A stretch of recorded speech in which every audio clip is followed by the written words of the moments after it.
What is up, guys? My name is Michael Green, affectionately known as the Bearded Christian, and today we're going to be reading Joshua chapter 2, carrying on our Bible study series. And this one's going to be about Rahab and this prostitute woman that saves the Israelites, saves the spies that go from Israel to check out this new land they're going to. And you might not believe it, but yes, there is a prostitute in the Bible, actually in the lineage of Jesus. Crazy story. That's what we're going to be reading today. I hope you guys are excited. Let's get into it.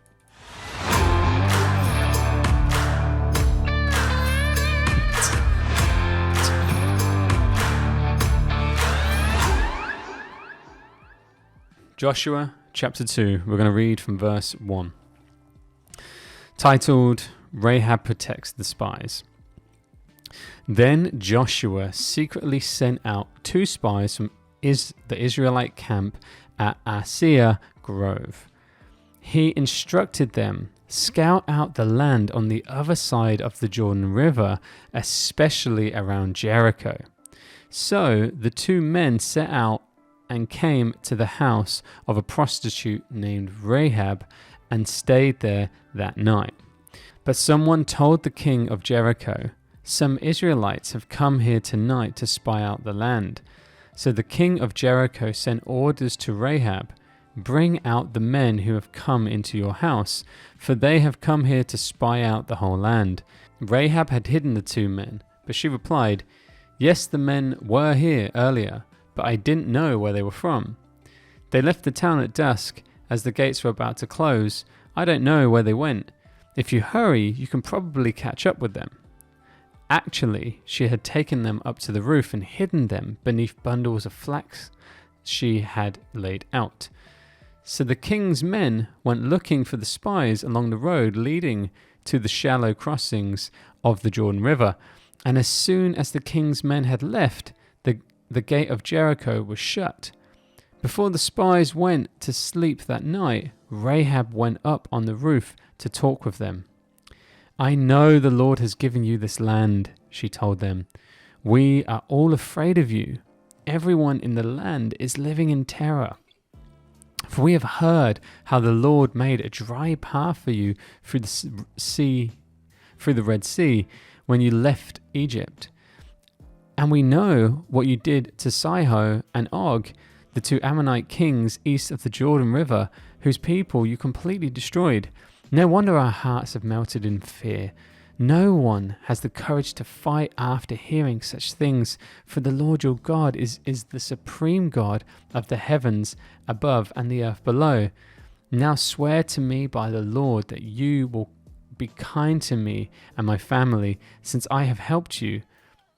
Give me some guarantee that when Jericho is conquered, you will let me live along with my father and mother and my brothers and sisters and all their families. We offer our own lives as a guarantee for your safety," the men agreed. "If you don't betray us, we will keep our promise and be kind to you when the Lord gives us the land." Then, since Rahab's house was built into the wall, she let them down by a rope through the window.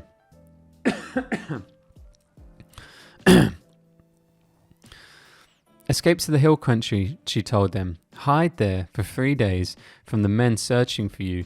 Then, when they have returned, you can go on your way." Before they left, the men told her, "We will be bound by the oath we have taken only if you follow these instructions. When we come into the land, you must leave the scarlet rope hanging from the window through which you let us down. And all your family members, your father, your mother, your brothers, and all your relatives must be here inside the house. If you go out into the street, and are killed, it will not be our fault. But if anyone lays a hand on people inside this house, we will accept the responsibility for their death. If you betray us, however, we are not bound by this oath in any way."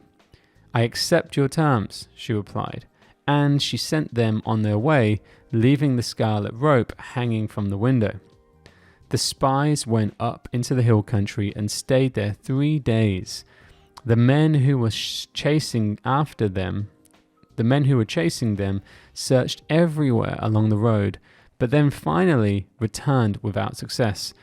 Then the 2 spies came down from the hill country, crossed the Jordan River, reported to Joshua all that had happened to them. The Lord has given us the whole land, they said, for all the people in the land are terrified of us. Should we do our intro animation? I need to get a couple more animations after, where I need to get an animation where one's scripture and another one's notes and all that sort of stuff. I think that would be pretty cool. Okay, so let's do an observation of what we just read, and then from there we'll be able to come up with some applications, and then we should be able to come up with a practical. We have observation. What was your observation from this quiet time? What did you get from what we were reading? So what did you see? So observation would be, you had Israel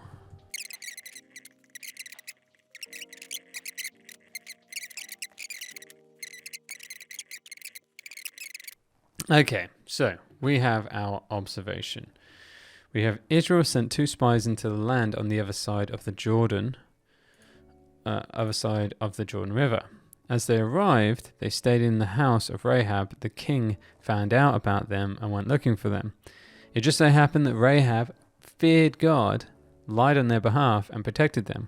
The Israelites were saved, and Rahab struck a deal with them not to kill her and her family, and she will help them escape. When the Israelites escaped, they reported to Joshua all that had happened, and about the fear that Rahab had told them about her people, as they were terrified and heard all that they had done.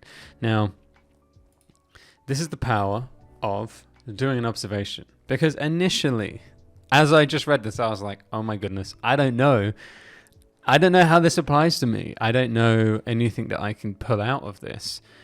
But now that I have just reread it and that I've just written it, I now have quite a few things that I think are quite poignant points to make. We have one application is that you don't judge a book by its cover. So you might look at some people, right? Perhaps you were to see a prostitute, perhaps a scantily clad woman, and you might be tempted to believe this woman is not going to believe in God. This is not someone who's going to have faith. I don't need to talk to her about God. Let me not waste my time. But you could be really wrong. Look at Rahab. And like I said, Rahab ended up being part of the lineage of Christ. We can't make judgments on someone's outward appearance before we reach out to them, because you just don't know. And I've seen it. I've seen people that you would never think when study the Bible and become baptized. So you can't judge a book by its cover. So I think that is an application. And you can see how really God had appointed the times and place here. That if it's on our heart to speak to someone, if it's there, that could really be God, because this isn't by chance that they just happened to turn up at this house. That in one move, in that one action to go and look, they didn't, it doesn't talk about the fact they did all this work. They turned at this one place and then they got the confirmation that they needed straight away. That is God. So then, second point that I noticed on this is that who did she think about once she pretty much had guaranteed that she would be safe? She didn't just think about herself. I'm saved, now I don't have to think about anyone else. I have reached salvation, so I don't have to worry. No, she worried about her family and their relations. What does that say about us is that when we're saved, we've got to care about other people. We've got to also try our best to help to save other people and not just ourselves. And really those are the ones that stand out for me. I think additionally, right, we can also say that knowing that God is always helping us. And I think another point in there was that the fact that the Israelites were known, like the feats and the stuff they had done had reached the other side of the Jordan River. They must have been like, whoa, like we're being heard of throughout the land. This is awesome. So, are you doing things in your life that are getting heard of?